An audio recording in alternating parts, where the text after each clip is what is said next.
13 दफा दाबी नहीं आदर्श विद्यालय शिक्षक संघ पक्षर विद्यालय सम्मुखें धारणा कलाहांडी जिला एम रामपुर ब्लॉक मदनपुर ओडिशा आदर्श विद्यालय सम्मुखें धारणा दि ओडिशा आदर्श विद्यालय शिक्षक संघर राज्य सभापति रिपु मदन सौरभ मिश्र नेतृत्व में विद्यालय समस्त शिक्षक शिक्षयित्री कर्मचारी माने धारणा बसी सरकार जदि दाबी पूर्ण न करती आगामी दिन में राजरास्ता को शिक्षक संघ ओह्लाइबे बोली चेतावनी देइछन्ति। एने सेमानंक सहित अधिक आलोचना करिछन्ति एम रामपुर रिपोर्टर शुभेन पटनायक। आम अच्छु कलाहांडी जिलार एम रामपुर ब्लॉक मदनपुर ओडिशा आदर्श विद्यालय रे आम पाखरे राज्य सभापति अछंती सीधा सड़क आलोचना करबा कौन कहिबे नंदिवस टीवी को स्वागत कौन कहिबे आज जो आपण बसचंती सत्याग्रह करछन कौन कहिबे देखंतु आमे बारंबार सरकार को पाखे पहुंचीछु हमर 13 दफा दाबी को नै की ए भितरे आपण देखि पड़ो पछपरे हमर पोस्टर अछि पाखापाखि 24 जन भाई भौणी हमको छाड़ के चली गलु तो आम 13 दफा दाबी नहीं बारंबार आम सरकार पहुंचीचु कमिशन को मीट करिचु मंत्री को मीट करिचु एसपीडी ऑफिस जाकि मीट करिचु ता बाद भी कोनोसी प्रकार सरकार निद्रा भंग हो नाही आउ आम दाबी को कहीं शुणु नाहंती कर्णपात करू नाहंती तापरे गला 24 तारीख रु 29 तारीख पर्यंत आमर विभिन्न स्कूल रे सारा राज्य रे ब्लैक बैच पिंधिकी शांतिपूर्ण भाव में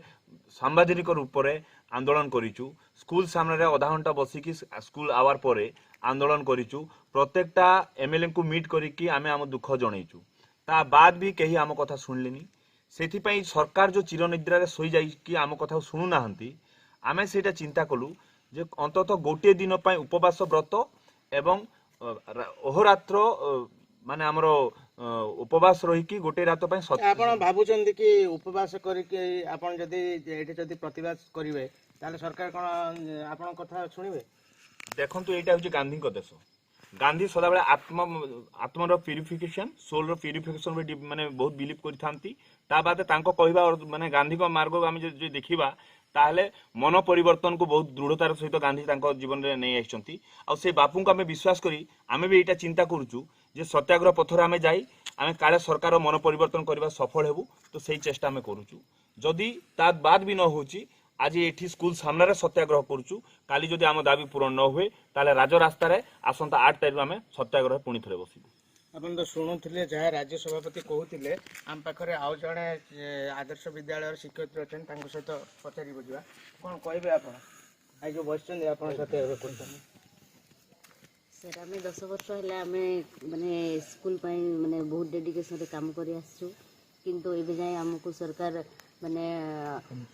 किसी माने बेनिफिट सेमती जोटा गवर्नमेंट जोटा दउची सेटा प्रॉपर्ली सेटा हमको देई नाही केवल खाली सैलरी रे सेतिकी रे ही हमको संतुष्ट कर देती ता छोड़ा आउ किसी अलग बेनिफिट जेमती कि हमर रिहैबिलिटेशन कैडर रूल ए सब जोटा हमको निहाती दरकार देखो तो पछेपटे थी ऑलरेडी 24 जन को आम हर सारे किंतु टोटाली कौन सरकार तरफ कौन सुविधा मिल पाए तो आम चाहूँ रिहैबिलिटेशन स्कीम भी आम निहाती दरकार जदि सरकार न शुणे आप आगामी पदक्षेप कौन ने निहाती भाव में राजरास्ता ओह्लैबू शांतिपूर्ण भाव आपन जहाँ शुणुले से जहाँ कहते सेमानकर 13 दफा दाबी नहीं आज सत्याग्रह रे बसचंती जदि आगामी दिन में सरकार एमान कथा न शुणती ताहले एमाने राजरास्ता रे ओह्लाइबे। मदनपुर आदर्श विद्यालय परिसर शुभेन पटनायक नंदीघोष टीवी।